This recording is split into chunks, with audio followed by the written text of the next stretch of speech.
Hello, everyone, and welcome to another edition of the Healthy Dog Expo, Healthy Dog Workshop podcast.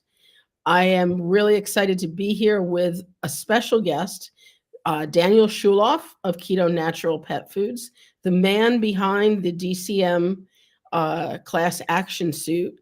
And Daniel, I can't wait to hear more about your journey. Well, good, because I love talking about it. And it's a good format to help people understand some of the things that maybe they haven't had the time to digest from the lengthy complaint. As you've probably seen, it's a big, long document. And 124 pages, I think. That's right. Yeah, it is. And so I get it that not everybody has that much time to devote to understanding the intricacies of some lawsuit involving dog food. So hopefully we can make it a little more accessible to folks today. Yeah, excellent. So what got you started? Give us the background On of lawsuit? the lawsuit starting back, I think you said 2016. I think that the most natural place to sort of begin my origin story, the origin story for the lawsuit is 2011-12. I started working on a book, originally not intending it to be a book, intending it only to be something for my own personal use, but it blossomed into a book project that was published in 2016. The book is called Dogs, Dog Food, and Dogma, and it's about this weird overlapping space between the pet food industry and the clinical veterinary community and the veterinary academy and the regulatory world, and how all those things play together to produce scientific misinformation, and how sometimes that stuff can be harmful for pets, for pet owners who are trying to make good decisions for the pets. Like I said, I published it in 2016. Shortly thereafter, one of the main theses of the book, like substantive theses, is that carbohydrate is worse for dogs than most folks in the veterinary community are told during vet school and thereafter. And I'm a big believer that that's a true statement. And so if you believe that at that time, it was somewhat difficult to feed your dog a diet that prioritized that quality. There just weren't that many very low carbohydrate pet food products. And so I founded a company to make products like that. And that's Keto Natural. We make kibble. But it's less than 5% digestible carbohydrate. So it's 90% less than most other brands.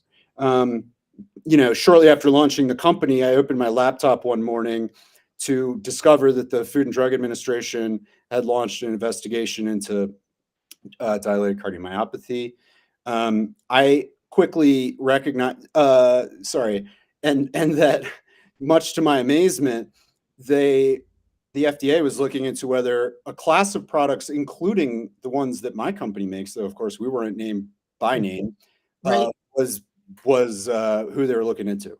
So it was very, it was alarming and hurtful, or all these negative things. And I had been around the block in this domain enough from spending 4 years working on this book that like I said to you earlier, I know how the sausage is made in this domain. I know the process that's commonly used to produce scientific information and misinformation in the companion animal world. So I could recognize some qualities early on in the FDA's investigation that appeared suspicious to me and made me think there's more than what is being reported here.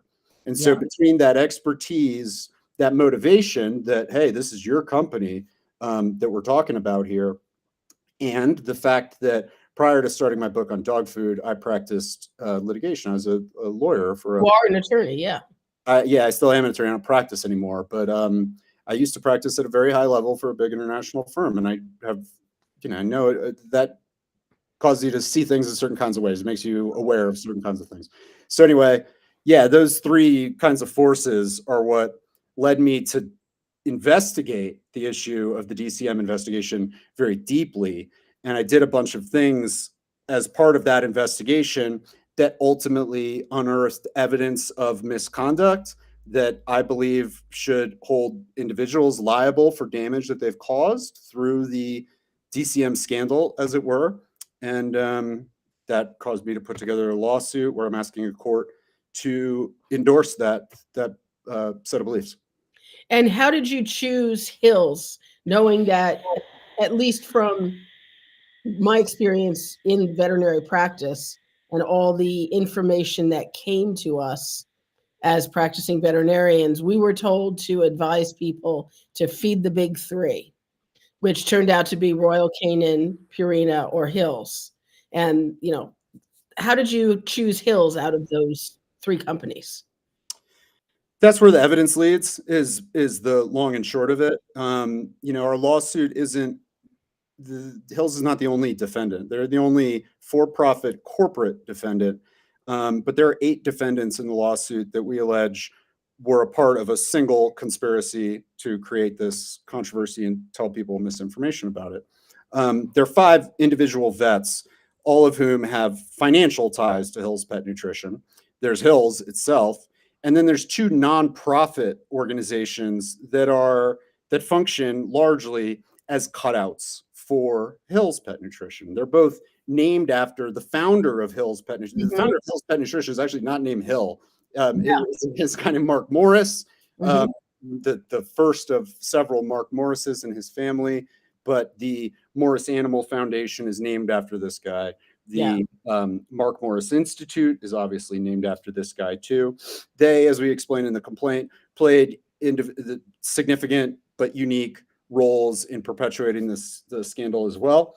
And the evidence essentially explains how that all worked and ties it all back to Hills, who, and as you highlighted a minute ago, because one of the most common ways that the DCM issue was framed for pet owners was, hey, look, you should be worried about DCM. And in order to manage it, in order to reduce your worry, you should feed one of these big 3. That I agree with you. That's how I often saw that. And Hills, of course, is one of those big 3. And as a result of the popularity of the issue and being one of those big 3, Hills cleaned up and did so much more than either of the other 2 in the big 3. Yeah, I think you said their profits almost doubled.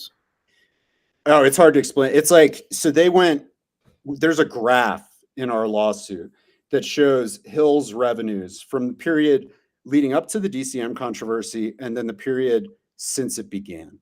And in the 5 years, I'm paraphrasing, it's important to note that I am not reading our complaint right here. And there will be times as I just try to summarize to the best of my ability what the allegations are, where I might miss it by a decimal point. So I encourage folks, to the extent you see discrepancies between the text of the lawsuit and what I tell you here, defer to the lawsuit. That's the homework version. This is a little bit more just based on my close involvement and having spent time preparing it. But anyway, generally speaking, rough pattern, 5 years leading up to the DCM controversy, 2013 to 2018.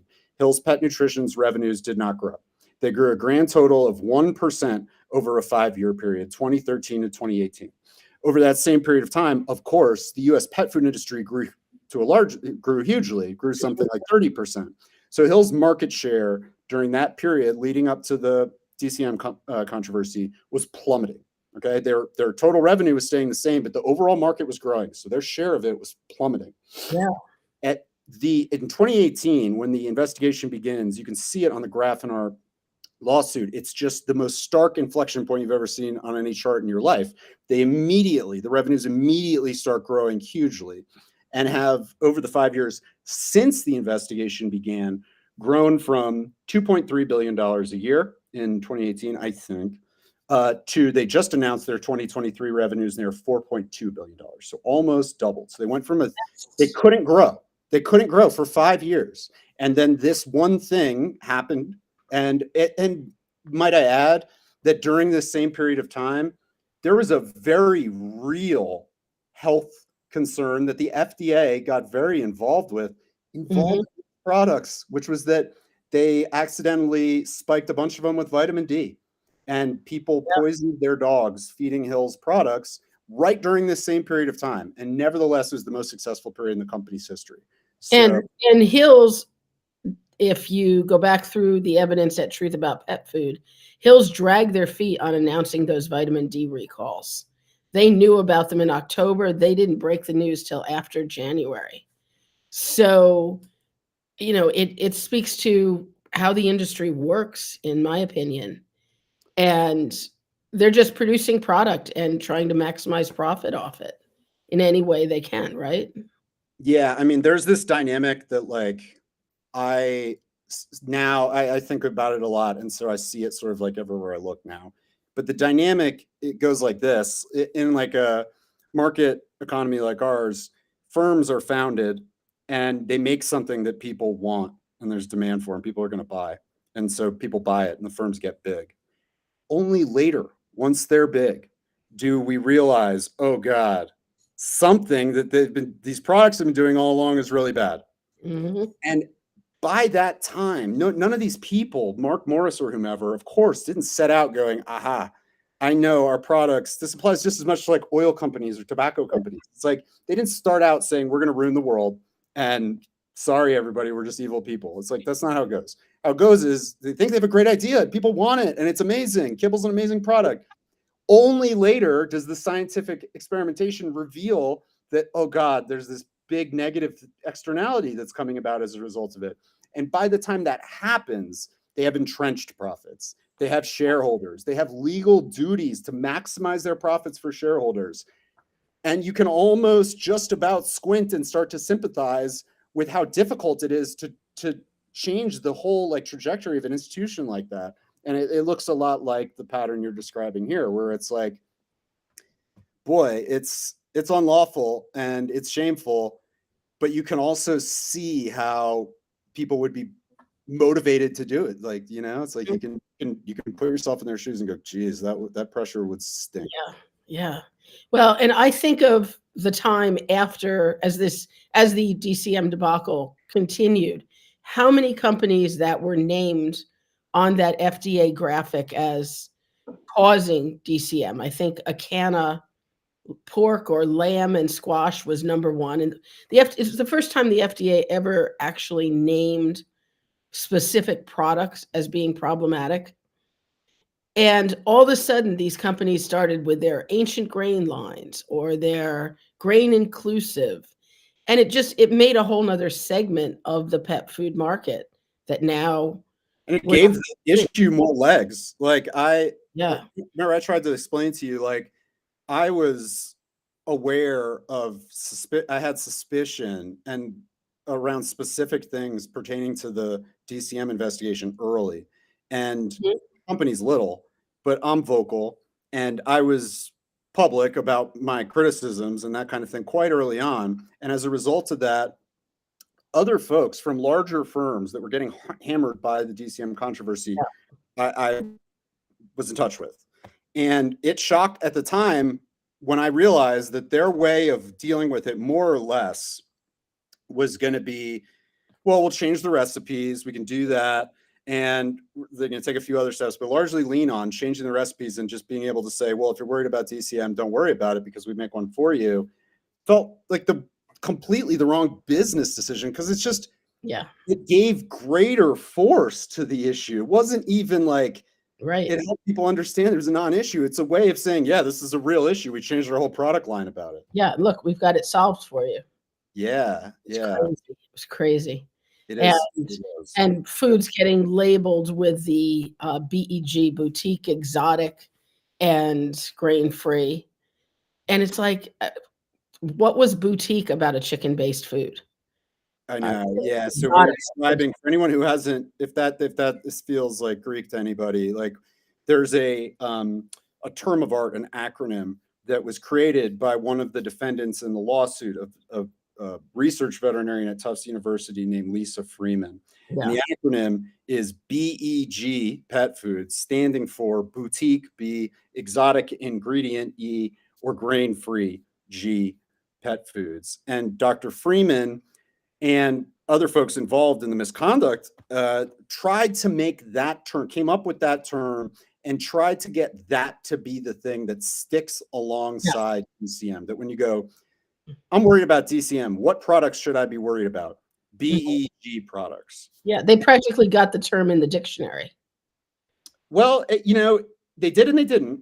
They used it extensively. And extensively. as we explained in the complaint, you can do a reasonably good job of seeing how closely tied the defendants were to any one organization. Like in pet food, one of the things that I learned writing my book is that even when you often will have this experience where you go, this is an independent organization or an independent individual that Mhm. is working in companion animal nutrition that has I have seen nothing as yet to tie them to industry.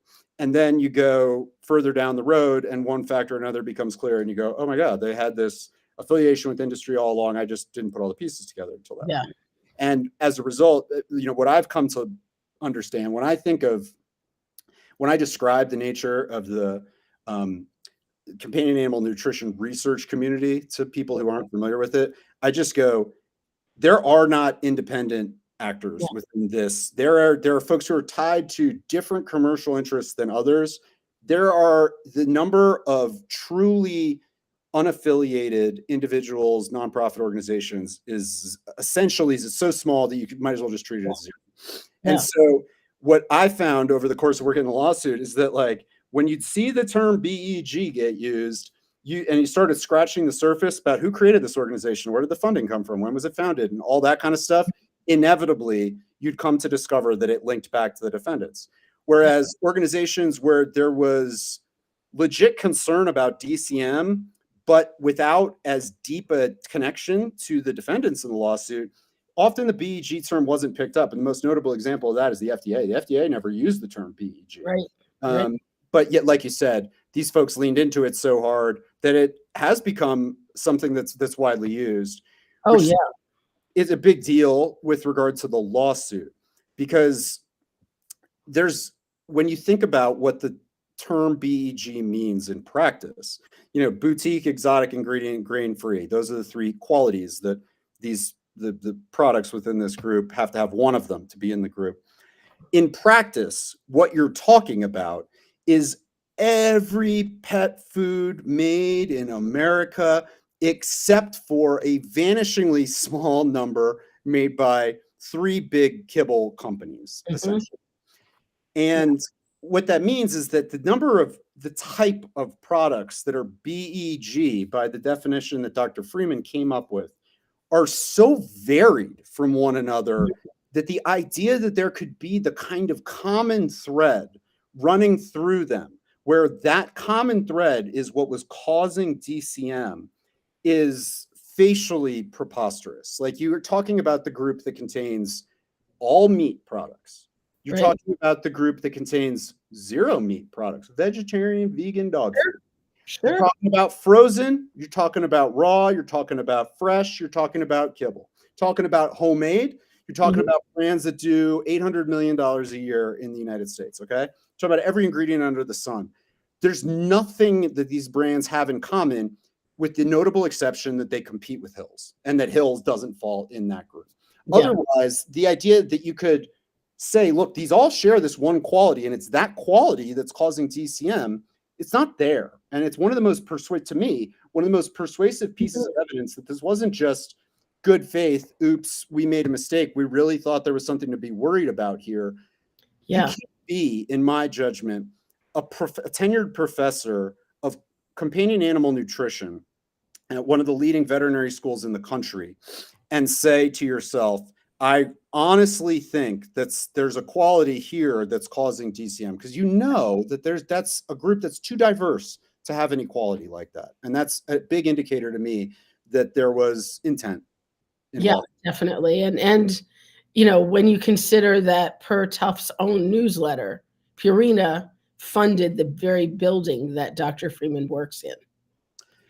You Yeah, know, the extensive and ties the between. influence and you know, on the obvious level and probably on a subconscious level, how do you walk into a building that's been provided to you by an entity and not feel love for that entity, even, you know, just very subliminally, or loyalty would be a better term. Yeah, You bias. human. We're coming to learn, like in the way that the world works these days, is that institutional bias in science is so prevalent and so multifaceted that it's getting very well studied, and that there are folks whose careers are built on the scientific study of human bias and how it manifests in the world of professional science.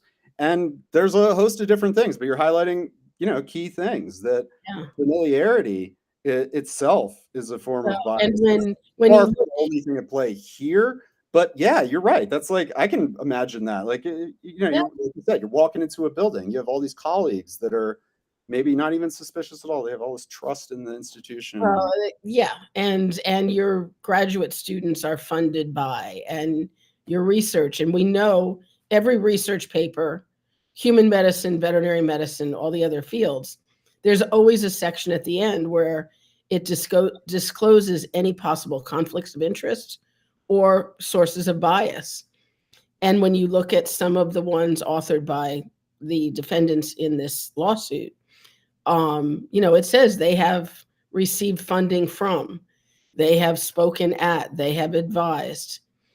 You know, that's just is what it is. And, you know, great, it's disclosed, but Well, it, that is true. That in most cases, when the academic defendants in our lawsuit published papers on DCM, that at least some of their financial conflicts of interest were yeah, disclosed in those papers, such that they complied with journal yeah, policies in most cases. That's is not the case in every case. There was one particular paper that only over the past few months, it was the subject of what's called an expression of concern early after publishing, yeah, where essentially other professionals said, hey, you didn't do this right.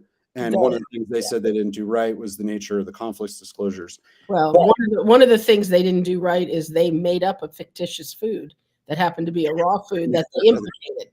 right. Like, excuse me, you I know, can't yeah, say yeah. that somebody created this food.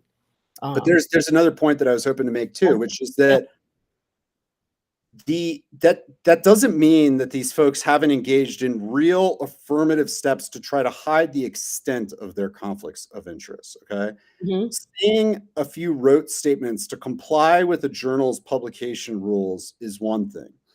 But if you go to the website for the clinical veterinary nutrition practice at Tufts University, this is where Dr. Freeman spends most of her professional time. You'll find statements. They run a blog, and the blog played a huge role in this Oh, controversy. yeah. It was like kind of a vehicle. The blog was the initial announcement in the Journal of the American Veterinary Medical Association. JAVMA published a blog. It That does well. alone is That mind-blowing. I would agree with that kind of statement, but I mean, like the blog itself, this pet foodology blog, the articles that were like written there played a big role.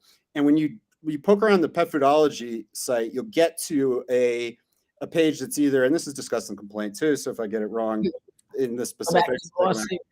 but there's like an about us section where it talks about the individuals who are pet foodology. And there's statements on there that are so misleading. They're literally true, but they're so misleading. So it's like you'll find them saying, none of us are full-time pet food employees, or like you can trust us because, and it will highlight very clearly the where there's not a connection, while not mentioning the extensive connections that do Mhm. exist. Sort of intentionally trying to get the consumer to say, this is an unbiased source. This is somebody for whom there are no biases with the pet food industry, when that is not the reality. When the reality is just a very carefully worded statement that is literally true, but does not remotely, it is intended to suggest that they don't have bias, when in reality, there are all these other facts that are clearly demonstrative of bias via conflict of interest. Yeah, it is. It is huge. And at one point, Tufts nutrition program produced a live webinar for continuing education for veterinarians. And at the end of it, one of their other nutritionists got on and explained that if a dog was eating a raw diet, how they would handle it at Tufts. And basically, she said it would be seen in a specific exam room, which would be fully disinfected after. The clinicians would be capped, masked, gowned, and gloved. And that if the dog was hospitalized, it could not be fed any raw food. If it went to the bathroom somewhere, they were sanitizing that. And it was like so over the top biased against a fresh food when they're look at what their kibble is doing, and they don't worry about bacteria in their dry food. I mean, total bias. Yeah. So the on the issue of how raw diets have been treated, and how that relates to sort of TCM stuff, it's what I'll say is this: a few things. One is that we make this very clear in the suit that the DCM conspiracy, the DCM scheme, scandal, whatever you want to call it, is not a standalone exercise that the defendants were engaged in. Right. It is one part of a much broader scheme, which involves using the tools of professional science, the things that we've all reasonably come to associate with truth and integrity in professional science, which is to say, the types of people that are involved in putting the stuff out, the types of institutions that those places, those people tend to work at, the types of publications that they tend to use to communicate their thoughts about issues, how those institutions have been co-opted by industry in a way that allows them to promote information that is good for industry without regard to whether or not it is true, and without regard to whether or not it is harmful for pets, their owners, and their competitors, and all sorts of other businesses.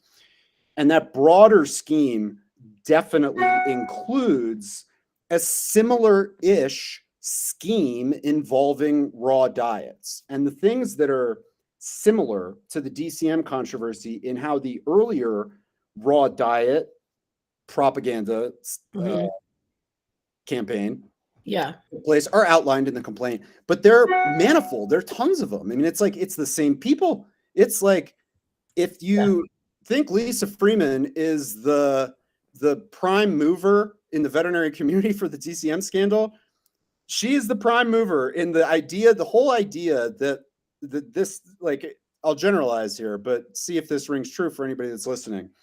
Go into your veterinarian right now, your regular around the corner veterinarian, and ask, what do you think about raw diets? I'll bet you dollars to donuts. I can tell you what the response is going to be, generally speaking. They're going to say, number one, there's no evidence that they're beneficial.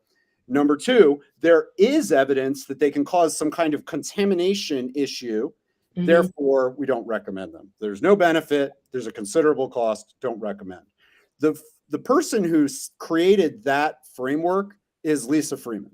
It's spelled out the publications that she used to do it, the timeline, all that is spelled out in the complaint.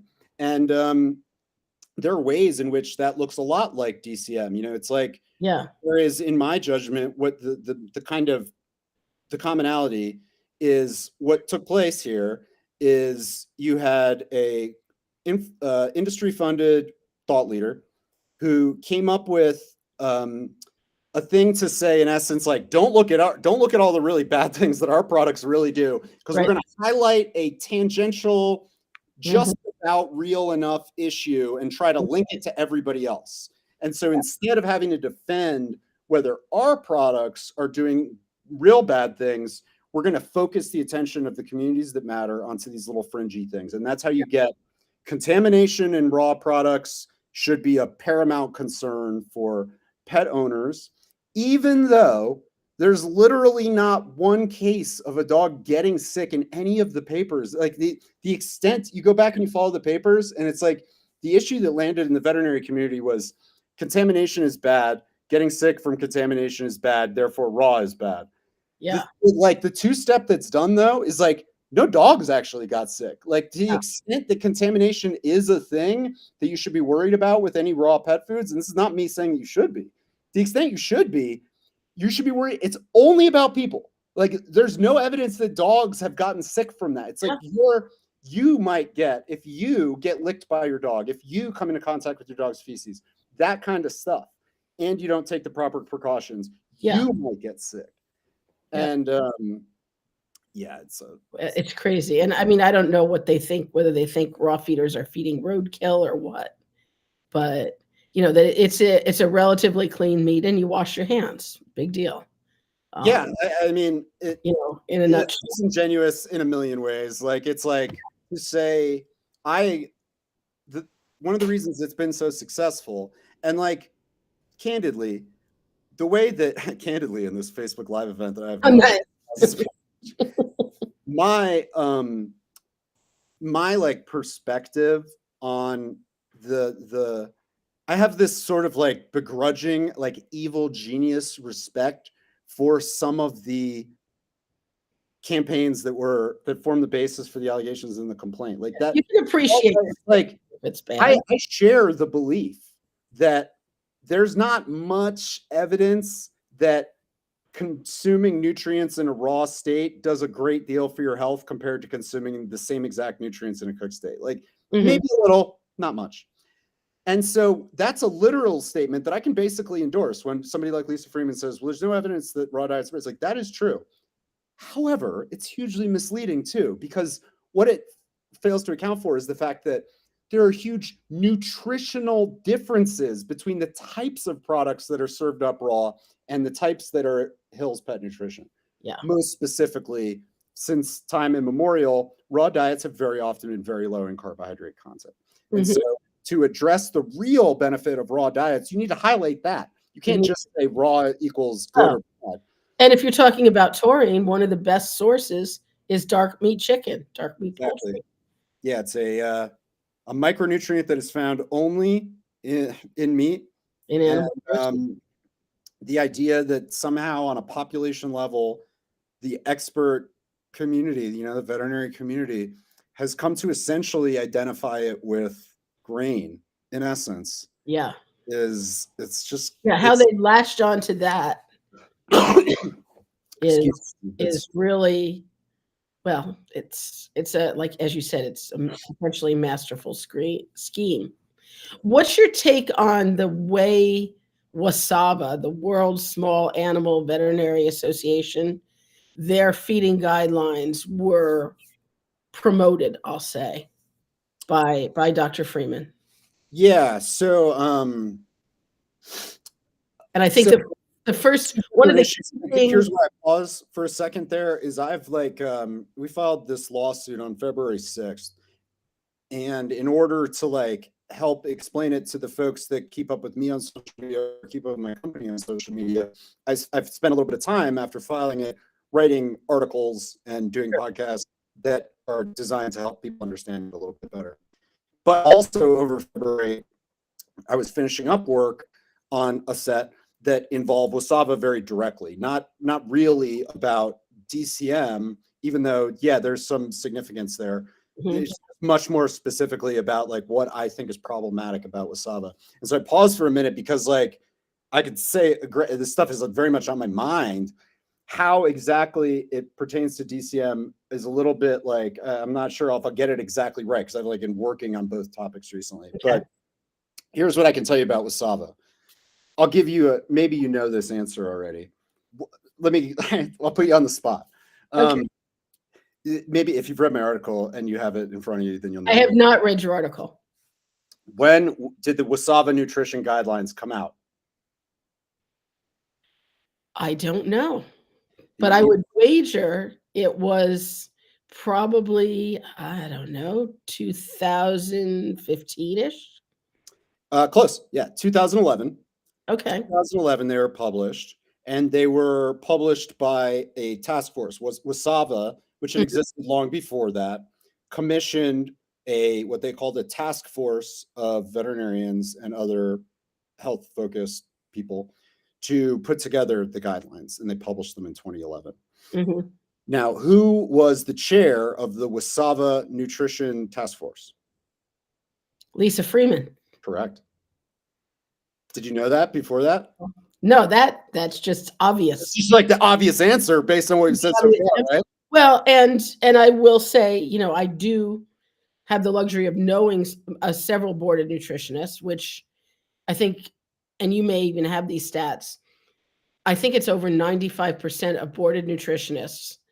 I'm speaking strictly of DVM boarded nutritionists, not PhDs, work in industry or academia.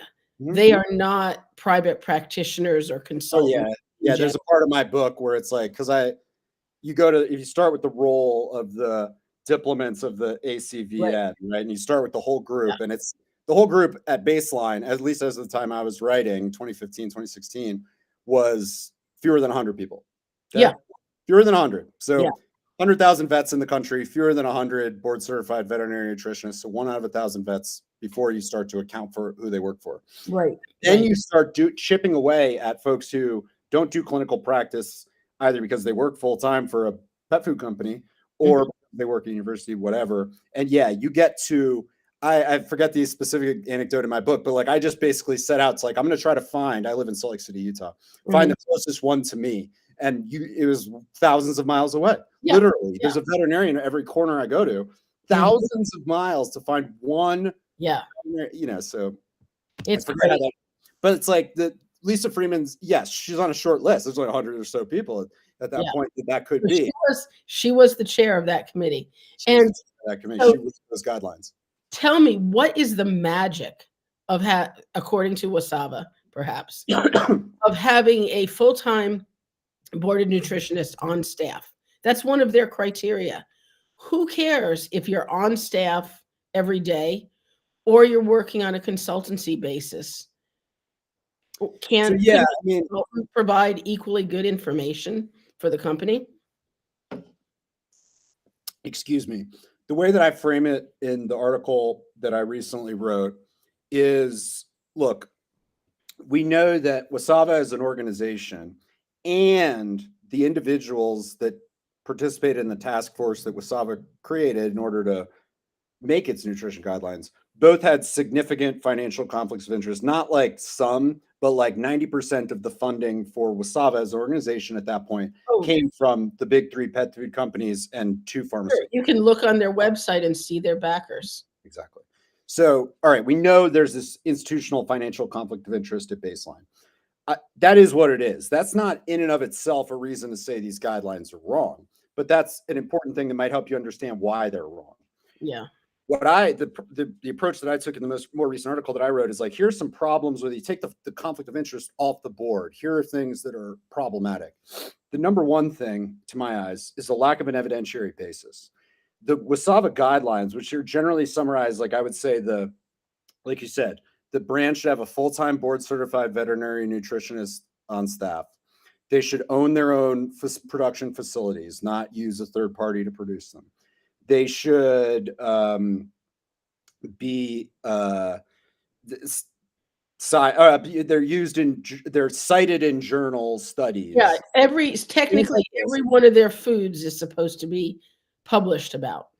Oh yeah, and that they use feeding trials as opposed to AFCO, other calculation mechanisms of validating nutritional content. Yeah. These types of things.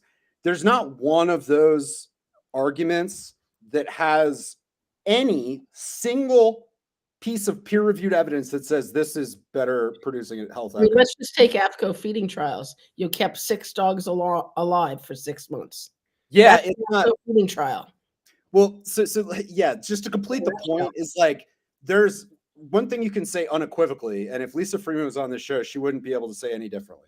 There's no evidence. There's no, like, in contrast to like the WHO's health and nutrition guidelines or like the USDA's, they have guidelines and they explain where they come from by highlighting the evidentiary basis for them. None of those things has any evidentiary basis. The entirety of the basis for them is, doesn't this sound plausible? Like it to one degree or another, if you squint and you look at it just right, it's like, well, yeah, that does sound like a common sense idea. Trying to suppress my coughing by That's drinking all right. some. That's all right. But some of them, like, you don't have to squint very hard. Like when somebody says, if Lisa Freeman looks in the eye and says, like, well, don't you think it's a good thing to have a board certified nutritionist on faculty? I would, or on your staff. I would say, well, there's no evidence that it's any better. It does sound like a plausible theory to test. You can see, but like generally, I think that's a relatively plausible theory to test. But some of them don't even have that. Like, and like you said, the most notable one is the like validation of the nutritional contents one. Yeah. And so for anyone that's listening to this, WSAVA's guidelines are, there are, if you want to sell pet food in the United States, it needs to contain certain nutritional profile. We know, the scientific community knows, that if you don't give dogs the right amount, right ratio, right quantity of certain nutrients, vitamins, minerals, macronutrients, bad things will happen. Deficiency diseases develop. Mhm.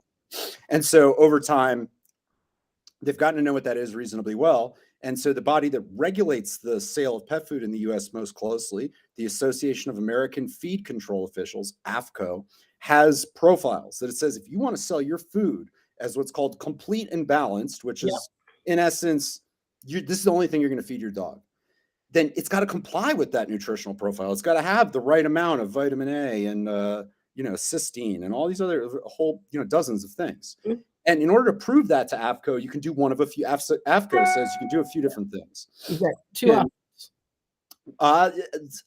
two, but one of them is a little. There's a A distinction. little, yeah. Yeah. So like what they say in essence is either you can test the like I see it as three. I go, one is you can promise, and it's like there's literally an affidavit where Right. you can sign it and say, I'm Dan, I run Keto Natural Pet Foods. I have verified this is what my foods contain. Yeah, I've formulated to AFCO standards. Exactly. And so the folks that do that, the reason they're confident enough doing that usually is because there are software programs that have drawn databases that understand the nutritional contents of common pet food ingredients, that you can use the program to put all the ingredients together and say, aha, this is likely to comply with AFCO's profile. So a lot of folks will just like sign it, say, I ran it through the program, it's good to go. And AFCO says that's good because they can hold you accountable if it's not. The second, and maybe this is why we're treating this as a single one. The second one, which I think is the gold standard, it's what we do, and it ought to be what everybody does, is you submit every batch you produce to a biochemical lab so they can test it. And then I can certify, like I send off, we have a third-party vendor, they're called Midwest Labs. Every time we produce a batch of food, we send it to them and they send back, we ran these analysis, here's how much taurine is in here, here's how much. You verify your formulation. Absolutely. They test it directly. And that's another way that AFCO will go, okay, that seems like a pretty good way to tell us that your food meets the profile. If you don't want to do either of those things, AFCO might still approve you if you do a little, like a 6-dog little self-experiment at your factory and essentially say, yeah, we did it and none of the dogs really got sick. AFCO will go, I don't know whether it actually complies, but if none of the dogs got sick, it's good enough. Yep. The WSAVA guidelines, in essence, say if you don't do that for every diet you produce, you shouldn't feed your dog that food, which is just like ridiculous. It's just ridiculous. Yeah. And the AFCO feeding trials just get me because it is so bare bones, minimal data. You could feed these dogs probably ramen noodles and hot dogs, and they'd survive for 6 months and not lose weight, which is the main criteria. Yeah. It just has all the hallmarks. It really does. Like, it's like, you could see, like, I'm somebody that believes pretty strongly that particularly very like well-educated folks, professional folks, use buzzwords to construct their rationales much more than they'd admit to themselves. And I think that feeding trials is the perfect example of it because, like, in reality, an AFCO feeding trial indicates a very rinky-dink process that clearly doesn't have the same capacity to validate as like an actual biochemical analysis. But it sounds like clinical trials are a sciencey, sophisticated Yeah. thing. And so it lands as like, well, that's the gold standard. And it's like, no, that's the exception. That's like, if you want to, we'll say it's okay, even if you don't comply with the nutritional profile because you've done this additional thing. It feels very sciencey until you like pick away at the surface. And proven, and yeah. Right. It's a proof thing. And it's Yeah. just. So I have one more question because I know we only have till the top of the hour. What do you think it is that inspires such loyalty on the part of the consumer for some of these pet food brands? And the reason I ask this is in looking at what's going on with Purina and some other brands right now. And I have people that say, but I've fed, and I'm using Purina just as an example, I've fed this food for 20 years and it's always done right by my dogs. Why do people latch onto this? Is it good marketing? Is it because pet food is sacred? What do you think? Cluster. So if what we're asking is why is it that people use this rationale of it's what I've always done, therefore it's good. Mhm. I think cluster of forces.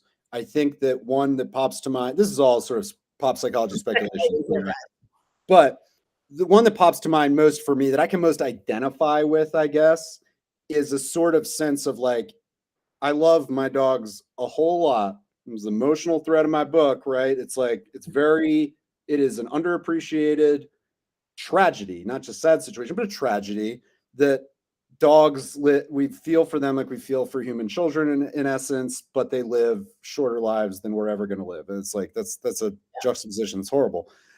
I love my dog insanely. For somebody to say, yeah, but you've been doing this thing unwittingly, but you've been doing this thing that's been bad for the animal for years is very threatening and hard to admit to. And I think that plays a role. Like you're like, let me just like, you probably experience this yourself, Lori. Well, maybe somewhat less because like you're a vet and you get it in a professional context, but it happens to me all the time where I go out to a dinner party, something like that, and it becomes, oh, Dan works in pet food. Okay. Oh, Like, yeah. I start talking about business things.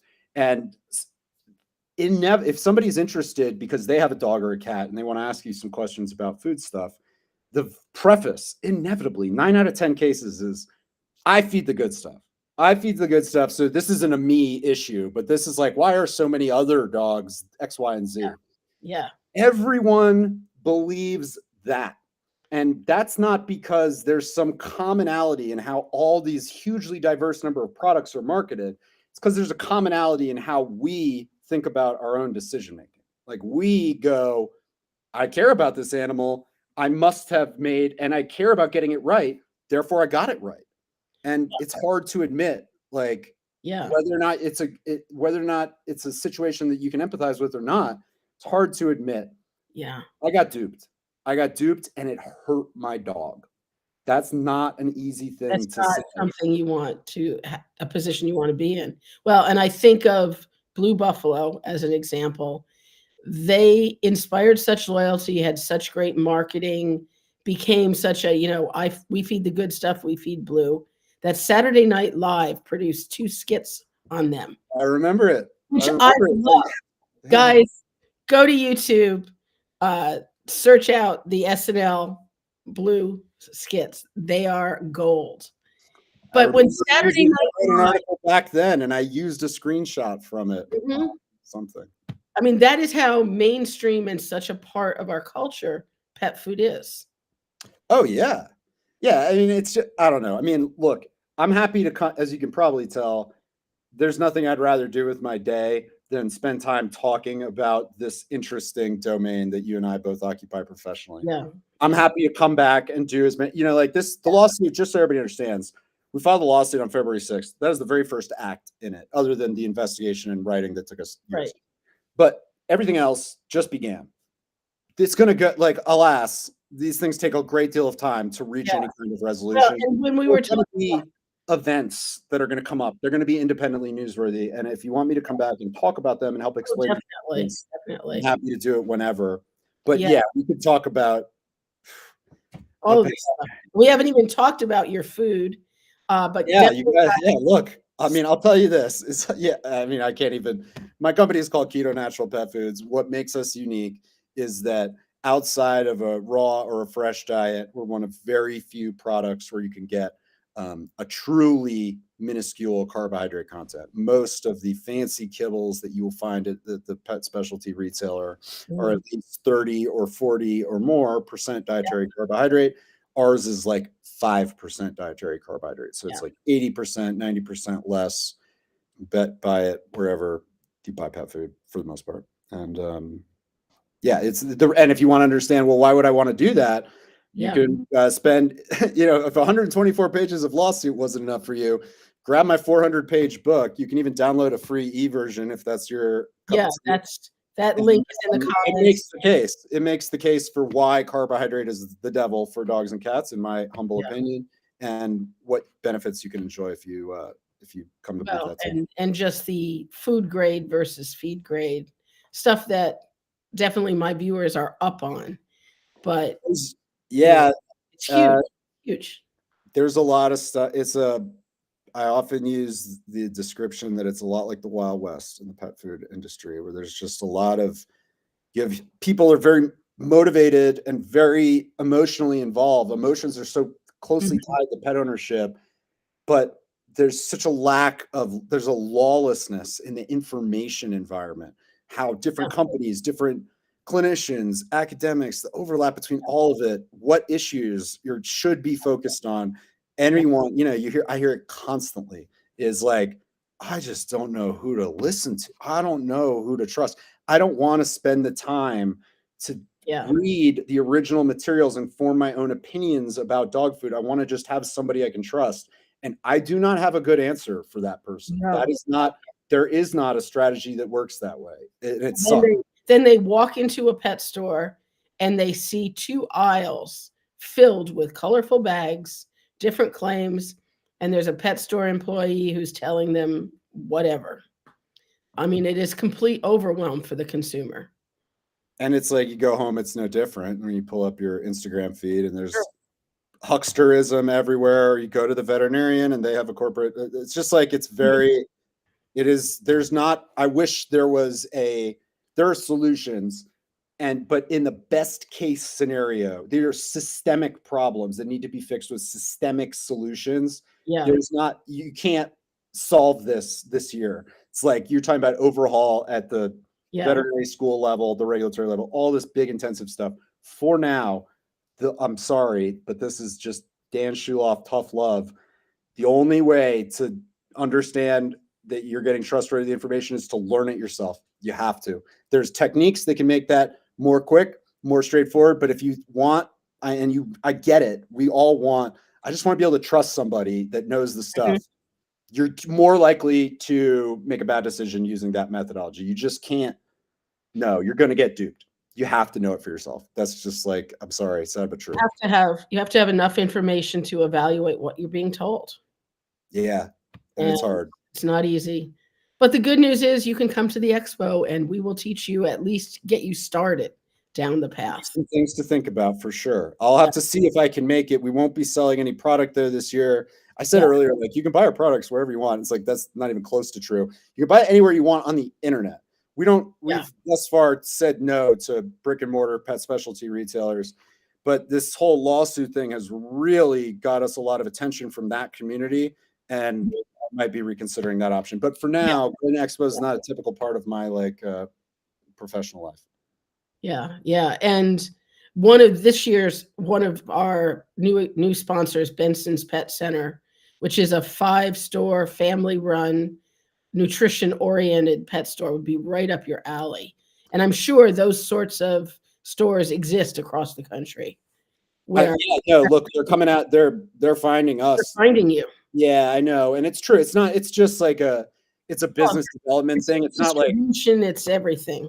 it's just like it's how we've had to develop. We're a small Mhm. company, resources, blah blah. But I will say this last thing is that if you're listening to this and you are one of those, or you shop at one of those kinds of stores, our law firm that's representing us, those folks got in many cases hammered by the DCM controversy as well.